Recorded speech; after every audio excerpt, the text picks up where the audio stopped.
কর্মকাণ্ডের জন্য মোট কোটি টাকার একটা বরাদ্দ আমরা উপজেলা পরিষদের কাছ থেকে। এই আপনারা জানেন যে এই সরকারের একটা বড় এজেন্ডা হচ্ছে সংস্কার কার্যক্রম।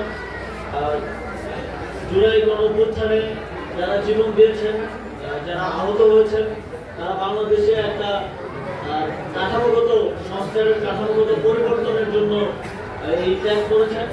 তাদের সেই ত্যাগের প্রতি সম্মান জানিয়ে সেই ত্যাগ যেন বেঁচে না যায় সেজন্য আমরা সংস্কার কার্যক্রম হাতে নিয়েছি। আপনারা জানেন সংস্কার কমিশনগুলো কাজ করছে। আমরা বাংলাদেশের সর্বস্তরের জনগণের এবং আপনারা কিরকম দেশ দেখতে চান সেই সংস্কার প্রস্তাবনাগুলো, আপনাদের মতামতগুলো আমরা চাই আপনারা মতামতগুলো দিবেন এবং সংস্কার কার্যক্রমের ক্ষেত্রে এই সরকারকে আপনাদের সহযোগিতা, মতামত এবং সমর্থন দিয়ে পাশে থাকবেন, এই প্রত্যাশা থাকবে।